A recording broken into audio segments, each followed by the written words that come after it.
Hello and welcome, y'all. Today we're going to be taking a look at the 7 Days to Die update. This is the version 2.0 Storms Brewing update. So we know that the release for this update was originally going to be April 15th, but they did put out a notice in March, specifically on March 5th, letting us know that the update was going to be postponed. They stated the update was going to be pushed back several weeks. We have yet to find out any more specifics other than that. So it could be a month or two, if not more, because, obviously several weeks is more than just one or two. Unfortunately, that's the bad news, which honestly I'm really sad to hear. I was really looking forward to that update being pretty soon. I was ready for another playthrough of 7 Days to Die. I love this game, but I can understand them wanting to push it out. I definitely want companies to take their time to make sure updates and game releases and things like that are all pushed out at their highest quality rather than just rushing something and throwing it out when it could be glitchy, buggy, a mess, whatever. I understand their reasoning. I get it. I definitely look forward to when it does release. I certainly look forward to another playthrough of 7 Days. But until then, we'll go ahead and take a look at what this update entails and what they actually have looked at adding to it because of it being pushed out. So there is a biome progression. This basically states to prepare to face the elements like never before. Conquer those tough biomes in manageable chunks, unlock permanent survival in the harshest environments, and craft temporary buffs to push your limits. This is survival redefined. So those are their words explaining this part. So it says progress through each biome with increasing threat levels and challenges. Smoke, heat, cold, and radiation damage, remedies, and survival. Craft consumables to increase your temporary biome elemental resistance. Complete challenges to unlock permanent biome elemental hazard immunity. Progressive biome maximum loot caps to encourage exploration. Game options will be available for custom and classic playstyles. New HUD and player elemental VFX and sound effects. Several new biome zombies are coming in 2.0, including the new Desert Plague Spitter and Snow Frostclaw with completely unique behaviors to the game. A lot of this is pretty familiar already, but those new zombies I'm super excited for. I've been waiting for new enemies to be in this game for so long, so hopefully those will be good fun. The next thing that we're looking at is the dynamic severe storms. So on top of new biome elemental survival, we have added a new dynamic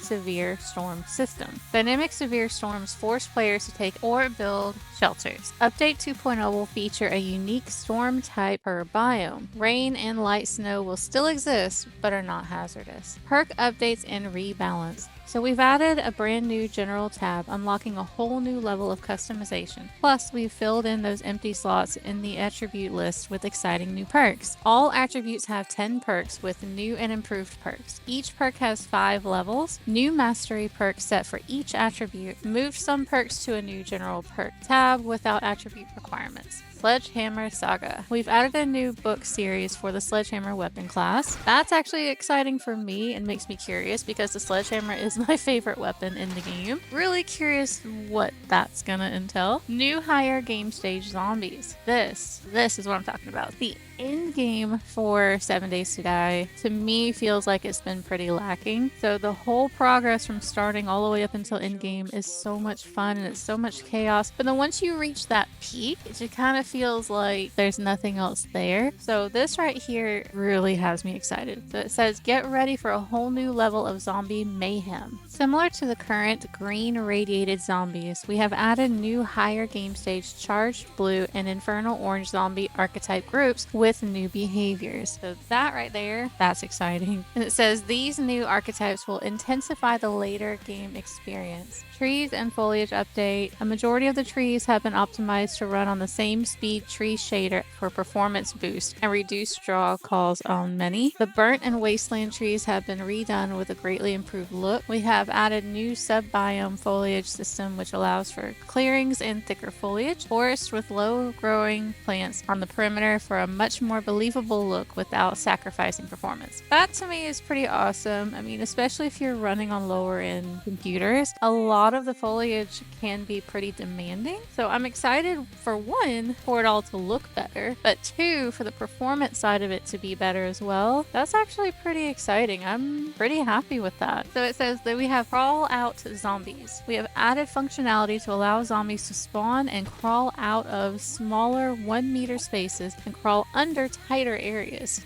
We have improved the tools for spawning and respawning enemies and reworked many of the larger POIs to take full advantage, maintaining and challenge while improving the performance. Yeah, sounds like more zombies. I'm happy about that.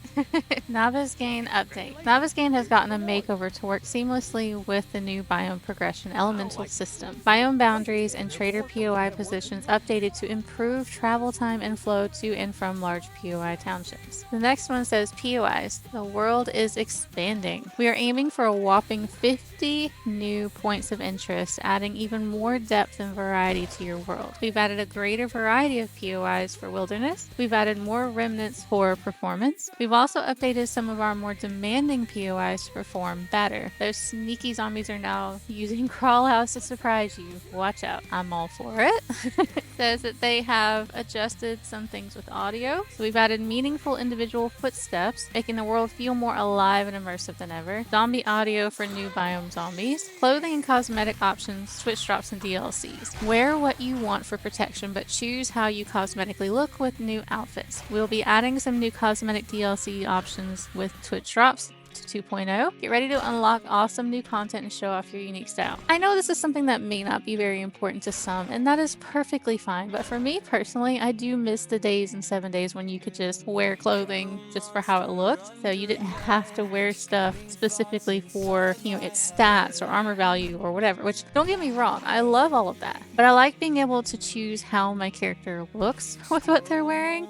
It's a simple thing, it's not a big deal, but I love that they're adding it back to the game. I love that, like, we'll be able to have our armor and stats and all that we want, but we can also choose cosmetically how our character will look. I'm all for it. And Twitch drops are always good fun, so heck yeah. It says random gen improvements. Wilderness spawning has been improved, allowing a lot more wilderness POIs to spawn, and their spawn locations have better random positioning. Wilderness road placement has been improved. New quest marker system. We have added a new quest marker that displays a custom quest flag type per quest. Spawn near friends. This one I absolutely love. I can't tell you how many times I've started this game with friends and we have had to walk or run or whatever forever to get to each other. I absolutely am all for this. So it says starting a new save, choose a friend to spawn near for ultimate teamwork. We've added a handy button to go back to the main menu before joining a game. No more getting stuck. All for this 100%. But also it says cross-play on dedicated servers. We will not know officially if consoles can play on dedicated servers until passing cert on each platform. Fingers crossed. But they are looking into cross-play. That's actually pretty cool. All for it 100%. So this is what we have right now as far as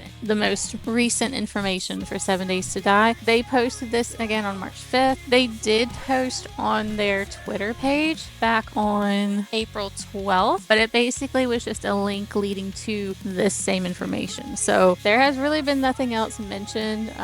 They have sales going on right now for their merch and for the game, but that's pretty much it. Hopefully we'll hear some more information about it soon. Again, it's something that I'm definitely looking forward to. It's one of my favorite survival games to play. I've been playing it ever since it first released, off and on. So y'all, we're gonna keep our eyes out. I'll come back with updates as I have them. Let me know how you guys feel about the update. What are you most excited for? What are you wanting to see out of the game? So I appreciate you. Thank you so much for hanging out. Please remember to like and subscribe so you don't miss any more content that is coming. I do want to do a special shout out to our member, the Guardian 1970. You are epic, amazing, and so appreciated. Thank you for all the support. I have a link in the top right to another one of my videos if you would like to check it out. And remember, y'all are freaking amazing.